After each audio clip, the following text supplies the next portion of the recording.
Welcome back to Relatable Reactions. It's Josh, and we're here for another episode of The Witcher Season 2. We're starting off with episode 3 today.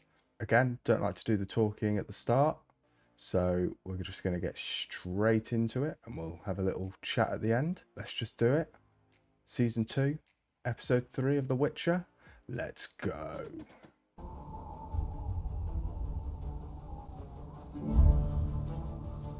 Oh.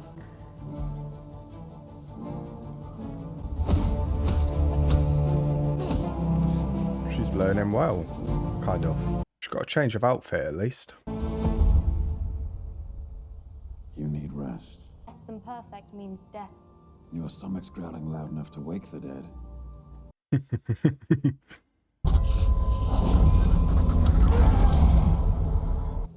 You are safe here. Is she? What's the difference between a witcher and a heap of shit? Well, go on then. Eventually, the shit will stop smelling. That joke's old as the conjunction. Well, you tell me one then, you comedic fuck. Leave it alone. Why should I?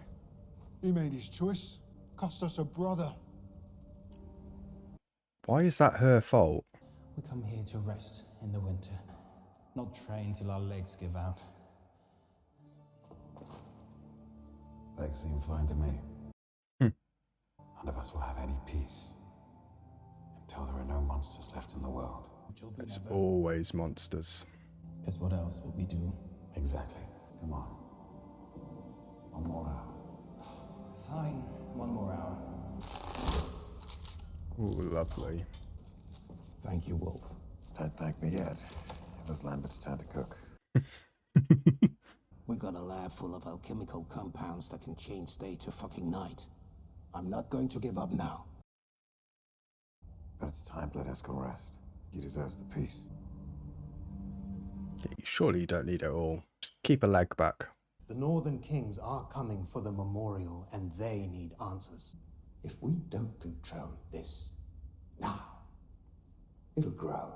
We'll be burying a lot more than 14 mages then. 13. Yuna. Because you and Vilgefortz are making a play for their seats. We know it's dangerous, but this is not the time to be weak. It's the time to be strong. Scouts tell us the North has turned against the Elves completely. You should know our immigration simply has inflamed tension. With Nilfgaard, who will protect us. I don't think they will protect you though. It's just a play. Go. Be happy. We're safe here. Do you remember wasting your time battling sacks of straw, Cohen? Some things are far too scary for little girls. I want to do what a witcher does. Oh, he's hard. It's a jungle gym.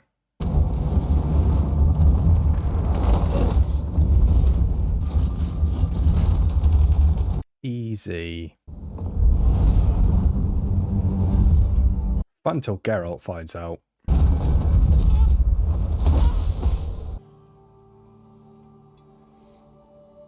Like losing a son, I'm sure. I feel like the continent's evolving underneath our feet.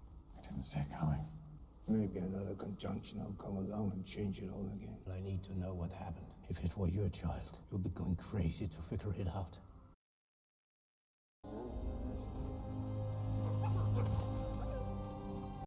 Feed him to the wolves. Bit of a creepy place to take a bath. Is that what's happening here? Maybe not. Triss doesn't want to, I suppose, because of the burns. Not today. Not yet. You remember Falca? She was a power-hungry mother of a girl. Cried death to all kings when Rydank spurned her elven mother. She slaughtered nobility, even civilians. It's one way to make a story seem even worse. That's not true. She was trying to rightly recover her throne. You weren't there, boy. No, I'm a historian. Falca was quarter elven, just as Yennefer is. And I was there when Falca destroyed Mirth. Her violence etched here. How would you know that wasn't the illusion, though? The only certainty on this continent is that no one is ever what they see. We'll find a cure for your scars. I'll talk to Tissaia. No, Nothing wrong with a scar. I'm not on Tissaia's plan. I'm not dead. I have to find a new way forward.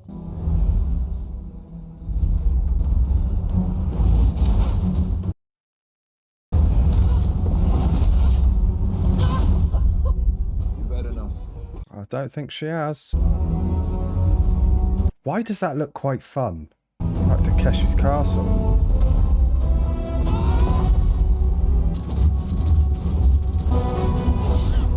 Ooh. Admit it. You belong in a castle. I'm sure he was perfect first time.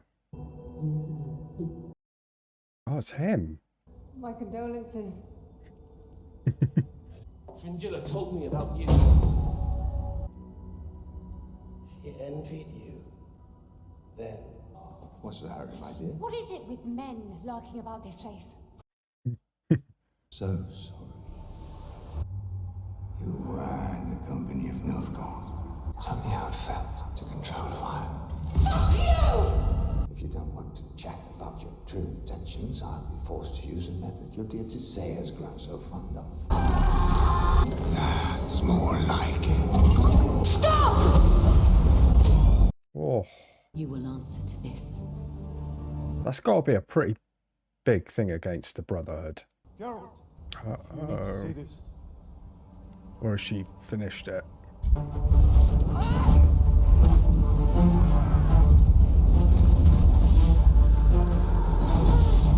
Whoa. Stay calm, girl! I love that they're all supporting her now.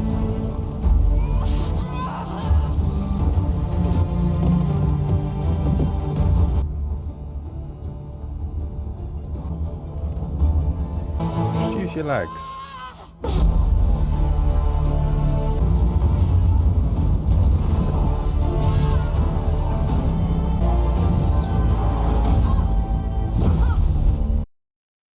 Close enough. Close enough. So close. Yennefer survived fire magic. Imprisonment by Nilfgaard.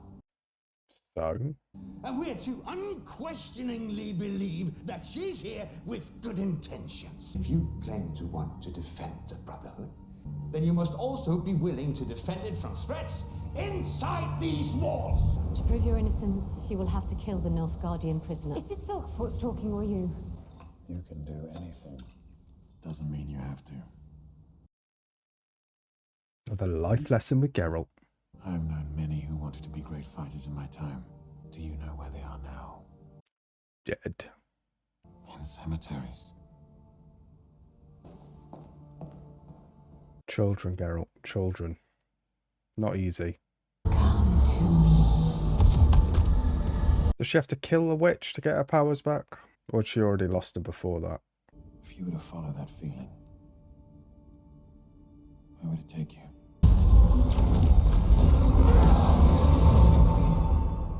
What? What do you think we'll find here? Something serious. He's got his armor on. I saw your mother exhibit uncontrolled magical power. I think you've inherited that power. She already knows. She's done it. Oh, hello. It's Eskel's Leshy.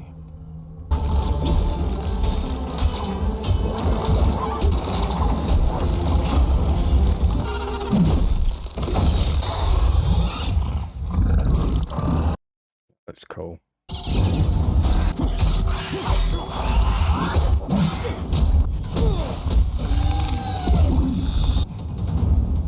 It's all after her. Is this to do with the Wild Hunt, or is this something more to do with Nilfgaard?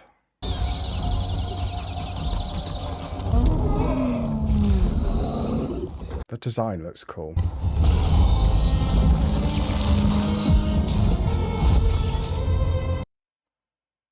Trophy. Let's go hang that on Roach. This is execution. Somehow I have a feeling this won't go to plan. Our most trusted advisors are becoming less and less trustworthy.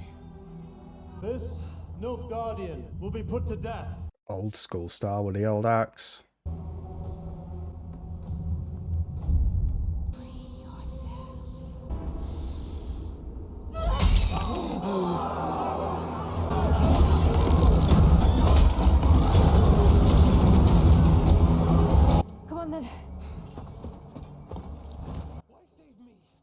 Don't flatter yourself. I'm saving me. So many questions. So many questions. Let's get into the post talk. So that was the end of the episode, and I thought it was an amazing episode, to be honest. The music really helped push it along as well. Just the music itself made a lot of the set pieces quite emotional, to be honest.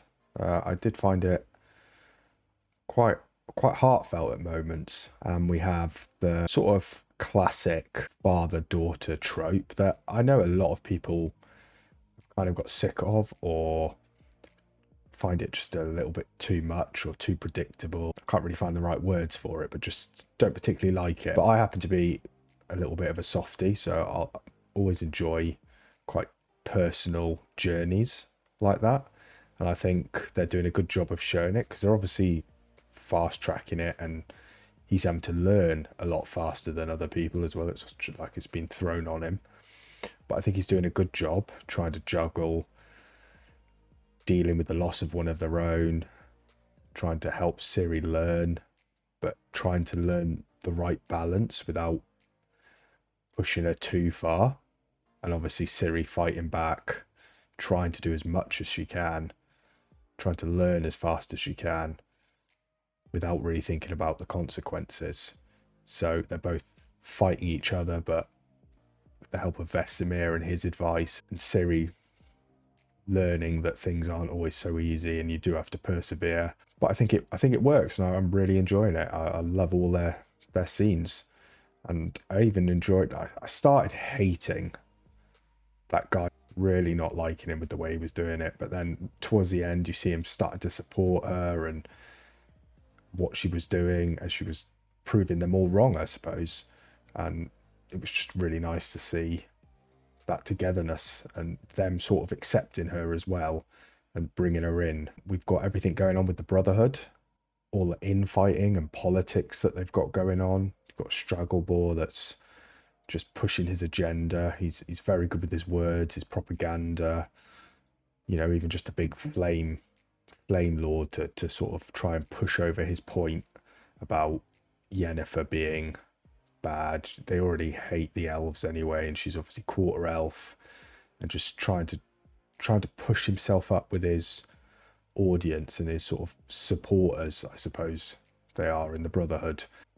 I presume now that with what has happened with Yennefer now, that he's going to be accepted as being right, that they're all going to be on his side. And then with the Yennefer stuff, to be honest, I don't quite understand it. Did she give in to the witch at that point? Was she listening and accepting that she has to move on? And I can understand needing to leave, and like, you know, that whether she did that or not, the people that Stragglebor has got rallied around him would never think that she was with them, even after executing him. But I just feel like there has to have been a better way of going about it. I mean, she would have known like how bad this guy was. Like, it's not like he didn't deserve to die. So letting him go seems like just a bad decision. And maybe I'm missing something. Maybe it really would have been impossible to leave.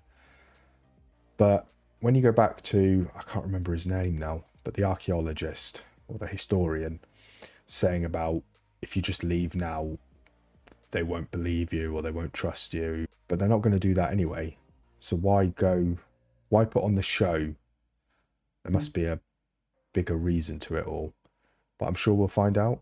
I'm sure some people in the comments will have a better understanding and can help me. But yeah, no, loved the episode. Can't wait to get back into it. So I'll catch you then.